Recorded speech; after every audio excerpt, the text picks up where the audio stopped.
The Sony A6700 is an amazing photography camera, and in this video I'm going to be going over the settings that I use that allow me to take photos like these. First things first, I want to just apologise if you can see any mayonnaise anywhere. I had a bit of a nightmare earlier. I think I got it all. I'll leave you with that. I understand from my last settings video that a few people thought I went a bit too fast, which I completely understand. However, a lot of people appreciated the fact that I just kind of smashed it out. You can always pause it or watch at 0.5 the speed. I am by no means saying that these are the go-to settings or the settings that you should be using. These are just the settings that I use, and you can feel free to use them or not, or, yeah. Make sure your battery is all charged up, and let's get into it. Feel free to follow along or not. First thing that you're going to want to do is put your camera on photo mode and then change it to manual. Then hit menu and go to the shooting page, and the first one, image quality. The first one I just have on JPEG, and the second one, file format, I have on RAW. I always shoot RAW. Go back to menu, and on RAW file type I have lossless compression. The next one down, JPEG quality, I have on fine. I shoot RAW, so I don't actually think this one matters too much. Correct me if I am wrong in the comments, but I'm pretty sure that doesn't really matter too much. JPEG image size I have on large 26, and on aspect ratio I shoot 3:2. If you shoot 16:9, it does crop into the image, I believe. 3:2 just uses the whole sensor and doesn't crop in your image. We're going to skip file format because this is the photography settings. I've made a video about the video settings, so check that out. Color space I've got on sRGB. Then come out of image quality and go down to number 5, drive mode. Now I have mine on single shooting. If I want to change this, I just do it here, and there you can just touch and go between all the different types. You can go on the speed, you can go on the timers, bracketing, all sorts of different things. That's where I change my drive mode. I never go into the menu and change it. Go back to menu, and I don't really use bracketing settings or interval shooting much, so we're going to skip them. Go down to number 6, and this is where you can change your shutter to be silent or not. It's really good, especially in churches.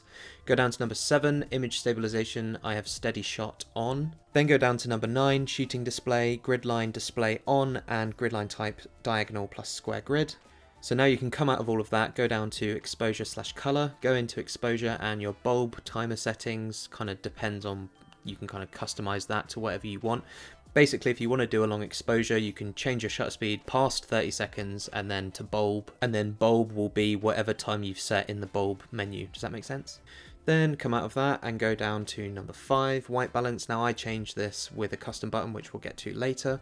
Go down to number 6, color tone, and my creative look is on ST. I believe that stands for standard, I'm pretty sure. Picture profile I have off. Keep that off, otherwise your pictures will look really flat. 7, zebra display. Now this is one I've recently turned on. I don't use it too much, to be honest. If you are interested, my zebra level is custom to, and it's 106. Now go to the focus menu, and these are all of my AF/MF settings.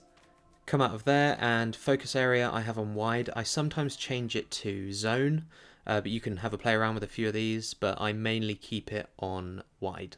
Go out of there and go down to subject recognition. Now this I just change on the main page. You can cycle through all of the different modes of focusing, which is really cool on insects and cars and all sorts of things, but for this I just keep it on human unless I'm shooting something else. Go down to number 5, peaking display. I have it on, and the peaking level is mid, and my peaking color is red.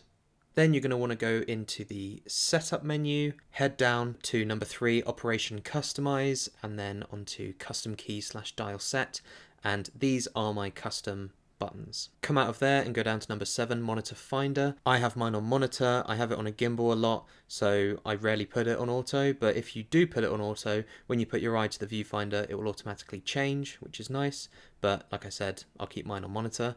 Then monitor brightness I have on sunny weather. Come out of there and go down to number 9, power setting option. Then go down to the bottom, auto power off temperature, and you're going to want to set this to high. 97.1% of my viewers are not subscribed. That means only 2.9% of you are.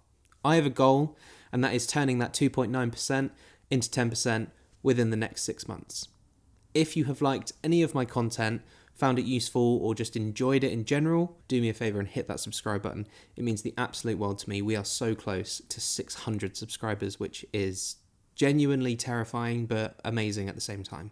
I've got some really cool and interesting plans for the future of this channel, which you're not going to want to miss. One of them is that I'm going to the Lake District really soon, and I've got some really cool video plans for when I'm out there. More on that coming soon. I hope you found this video useful and enjoyable. Have a great rest of your day or evening, and I'll see you in the next video.